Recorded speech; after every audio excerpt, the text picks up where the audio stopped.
Hello students, सृजन education में आपका मैं स्वागत करता हूं। आज हम लोग पढ़ेंगे कुछ इम्पोर्टेंट पॉइंट्स को। जैसे आज मैं डिस्कस करूंगा communicable disease, non communicable disease, acute disease, chronic disease, food poisoning, pasteurisation, nitrogen fixation, fermentation and antibodies. तो आइए समझते हैं इन सारे जो टर्म्स को, इसे हम कैसे एक्सप्लेन कर सकते हैं। तो सबसे पहले तो आप डिजीज के बारे में जानते ही हैं। इंसानों के शरीर में जो डिफरेंट पैथोजेंस के चलते या बैक्टीरिया के अटैक के चलते या वायरस के अटैक के चलते जो अव्यवस्था हो जाती है, जो उसकी सिस्टम में खराबी आती है, उसे हम डिजीज कहते हैं। तो डिजीज को भी कई कैटेगरी में बांटा गया है। सबसे पहली कैटेगरी, जो सबसे पहला डिवीजन है, वो तो ये है कि कोई डिजीज एक व्यक्ति से दूसरे व्यक्ति तक फैलता है या नहीं फैलता है। अगर एक व्यक्ति से दूसरे व्यक्ति तक कोई डिजीज फैल जाती है तो उसे हम कम्युनिकेबल डिजीज बोलते हैं। ठीक है, तो पहला वाला जो हमारा पॉइंट है कम्युनिकेबल डिजीज। तो जब भी कोई डिजीज वन पर्सन, मान लीजिए कि ये कोई पर्सन है और एक दूसरा पर्सन है और इससे डिजीज इसके पास पहुंच जाती है या ट्रांसफर हो जाती है किसी भी तरह से, by means of air, water, food और physical touch, then such disease is called communicable disease, है ना। इसको हम लोग डिफाइन कर सकते हैं कि disease which can be spreaded from one person जो ill है to other person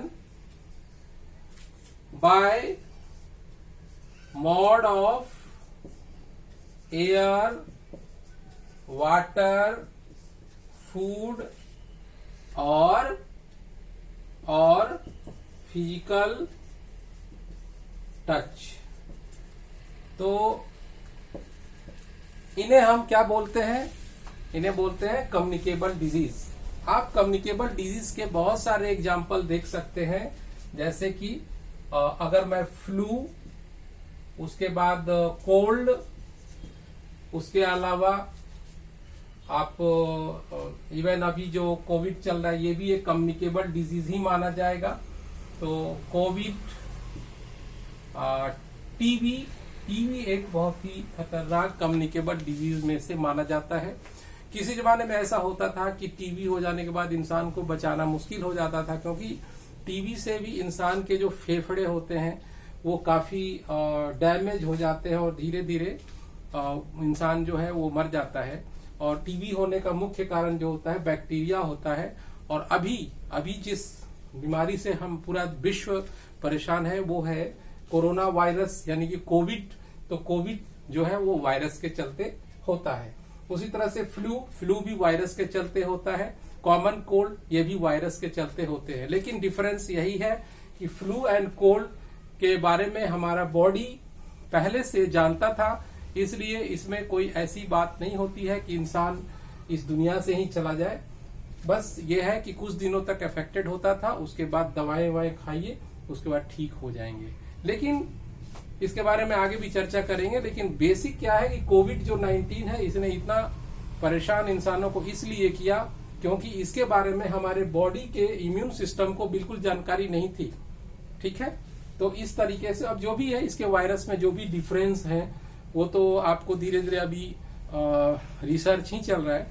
तो ये है हमारा कम्युनिकेबल डिजीज। कम्युनिकेबल डिजीज में और भी बहुत सारे हैं, जैसे लेप्रोसी है, या और भी आप बोल सकते हैं जैसे टाइफाइड जैसी चीजें हैं, या आप पोलियो जैसी बीमारी है, जॉन्डिस है, ये सब कम्युनिकेबल डिजीज में ही आती हैं। ठीक है, अब नॉन कम्युनिकेबल, अब ऐसी disease, such kind of disease जो that can not be transfer from one person to another person, है ना, उसे हम नॉन कम्युनिकेबल डिजीज कहते हैं। ठीक है, और डिजीज इसको हम लोग डिफाइन भी कर सकते हैं, और disease which cannot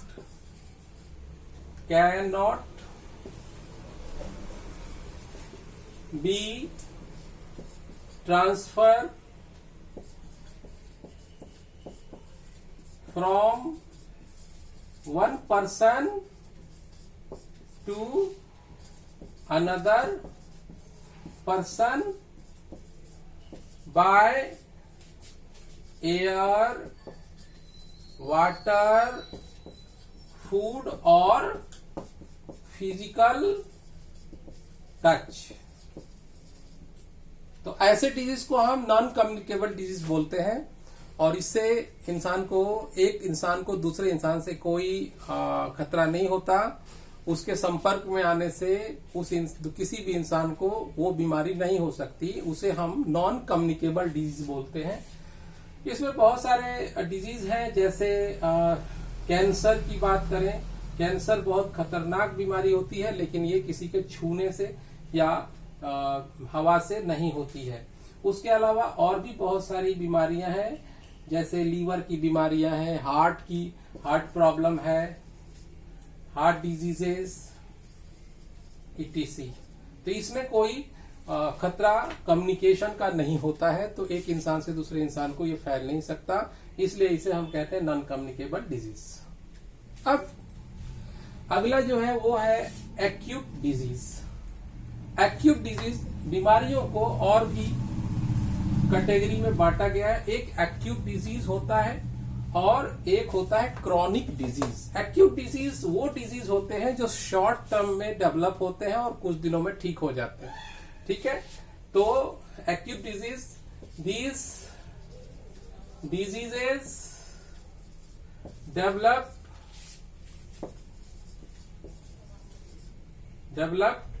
in short period and also cured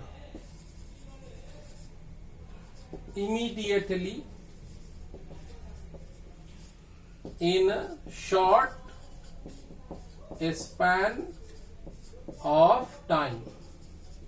जल्दी से ठीक हो जाते हैं और इसे हम कहते हैं एक्यूट डिजीज।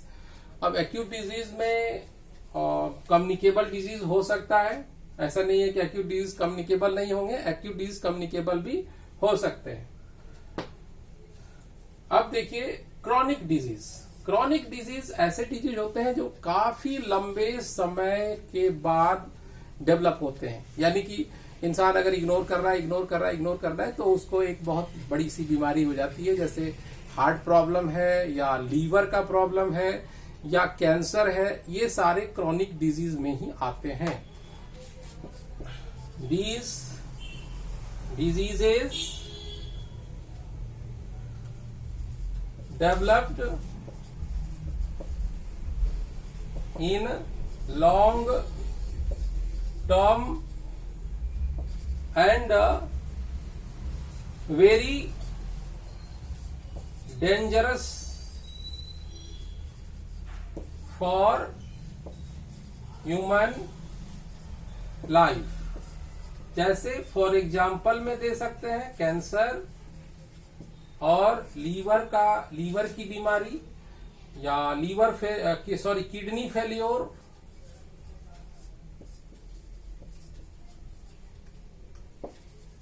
और क्या हो सकता है, तो हार्ट प्रॉब्लम, हार्ट की बीमारी, हार्ट डिजीजेस etc। तो आपने अभी तक समझ लिया chronic disease, acute disease, non communicable disease and communicable disease. अब अगला नंबर है फूड पॉइजनिंग। ठीक है, तो अभी हम लोग डिस्कस करेंगे फूड पॉइजनिंग। फूड पॉइजनिंग कैसे होता है, किसी भी इंसान को हो सकता है। तो देखिए फूड पॉइजनिंग के कुछ ही कारण ऐसे होते हैं, जैसे कि मल्टीपल टाइप ऑफ फूड किसी इंसान ने खा लिया हो इन वेरी शॉर्ट ड्यूरेशन, तो उससे भी फूड पॉइजनिंग हो जाती है।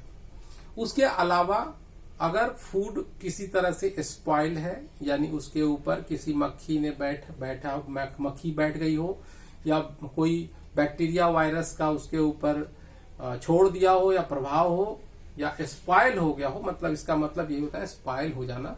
तो ऐसे केस में जो अगर उस फूड को कंज्यूम कर लिया जाए तो फिर थोड़ी देर में जो पैथोजेंस यानी बैक्टीरिया या वायरस होते हैं वो अपनी संख्या को इतना बढ़ा लेते हैं कि जो खाने वाला व्यक्ति है वो बीमार पड़ जाता है, और ऐसी स्थिति में फूड पॉइजनिंग कई बार मृत्यु का कारण भी हो जाता है ना। तो ये होता है फूड पॉइजनिंग। ठीक है। पॉस्चराइजेशन क्या है? पॉस्चराइजेशन एक प्रिवेंशन किसी भी खाने पीने की चीज को, यानी खास तौर से मिल्क के मामले में पॉस्चराइजेशन एक ऐसा प्रोसेस है जो उसे शुद्ध रखता है, बैक्टीरिया और वायरस से बचा के रखता है, और preservation, it is a preservation method. तो जब हम मिल्क के बारे में अगर देखा जाए तो पॉस्चराइजेशन, जब हम लोग मिल्क को 70 डिग्री सेंटीग्रेड पर 15 to 30 मिनट्स तक गर्म करते हैं, तो इस प्रोसेस को हम लोग पॉस्चराइजेशन कहते हैं। मैं यहाँ पे डेफिनेशन इसका लिख देता हूं। When milk is heated at 70 degree centigrade for 15 to 30 seconds. So this is called, this process is called pasteurization. ठीक है। जनरली पॉस्चराइजेशन मिल्क का बहुत बड़े मात्रा में किया जाता है, क्योंकि आपको पता है आज बहुत बड़ी संख्या में लोग जो मिल्क है वो पैकेट वाला मिल्क यूज करते हैं। एवरीडे मॉर्निंग में डेयरीज जो है वो सप्लाई करती हैं, तो मिल्क को सप्लाई करने के लिए उनको मिल्क को इस प्रोसेस से गुजारना पड़ता है, और इस तरह से मिल्क सुरक्षित हो जाता है एक निश्चित समय के लिए, वो खराब नहीं होता है। ठीक है। इसका आविष्कार जो किया था उन्होंने, उनका नाम था, साइंटिस्ट उनका नाम था लुईस पाश्चर, और लुईस पाश्चर ने इसे बताया था कि हम ऐसे इस प्रकार मिल्क को कर सकते हैं, प्रिजर्व कर सकते हैं कुछ समय के लिए, है ना।